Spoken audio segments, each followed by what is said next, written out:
Hello everyone, welcome to my new blog. আজকে হচ্ছে Sunday আর আমি যাব হচ্ছে কেএফসিতে। অনেক দিন ধরে বাইরে যাওয়া হচ্ছে না, আর অনেক দিন ধরে কেএফসি খেতে ইচ্ছা করছে। তো ম্যাডামকেও ডেকে নিয়েছি কেএফসি খাওয়ার জন্য। বললাম চলে আয়। তো ম্যাডামের অ্যাকচুয়ালি ডিউটি চলছে, ডিউটি শেষ হলে বিকেলে যাবো কেএফসিতে। আর ম্যাডাম একটু যেতে রাজি হচ্ছিল না, কারণ ওর হচ্ছে 8 ঘন্টা ডিউটি আছে আজকে হসপিটালে। তো তাও ওকে বললাম জোর করে আসার জন্য। তো দেখি ম্যাডাম আসলে যাবো কেএফসিতে, চলো দেখতে পাবে কি হয়। ফাইনালি গাইস বেরিয়ে পড়েছিলাম কেএফসির উদ্দেশ্যে, আর এদিকে ম্যাডাম ওয়েট করছিল আমার জন্য। আর এদিকে ম্যাডামকে দেখো, ম্যাডাম হচ্ছে গিয়েছিল দুদিন আগে পার্লারে, আর দেখছে ওনার হেয়ার স্টাইলটা কেমন হয়েছে, আর বলছে চুল কাটাটা খুব ভালোই হয়েছে, তাই না? কেনাটা বেশ ভালোই করেছে।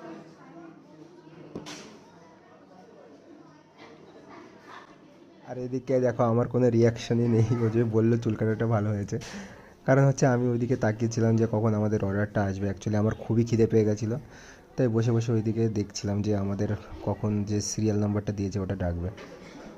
আর হঠাৎই একটা সিরিয়াল নম্বর ডাকছিল, তো ভাবলাম ওটা হয়তো আমাদের। তা ও বলছিল যে পরেরটা। এবার হচ্ছে কে আনতে যাবে এটা নিয়ে হচ্ছে কথা হচ্ছিল। তো ও বলছে যে তুমি যাও, কিন্তু আমার যেতে ইচ্ছা করছিল না, বাট গাইস আমাকেই যেতে হবে, এটা তো জানাই কথা আমার।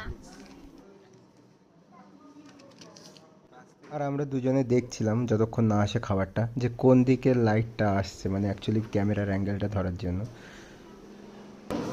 আমাকে সবসময় ভালো লাগে কাছে আসলে ভালো লাগে না। গেঞ্জিটা কিন্তু ভালোই লাগে আমার।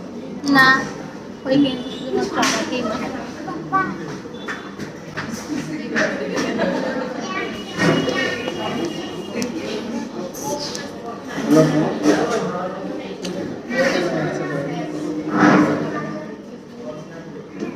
এইখান থেকে যাওয়ার ভালো আছে। মানেটা কি? এখানে ইয়েটা এটা কত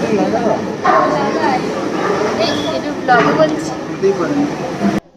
আর অনেক প্রতীক্ষার পর আমাদের অর্ডারটাও চলে আসলো মানে কি আমি নিয়ে আসলাম, কেএফসিতে তো গিয়ে নিয়ে আসতে হয়, আর ওয়েটারটা অবভিয়াসলি আমি।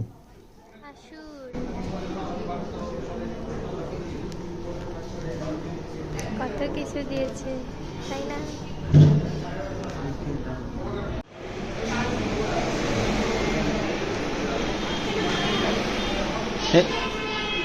আমারটা থেকে খালি খাওয়ার ধান্দা।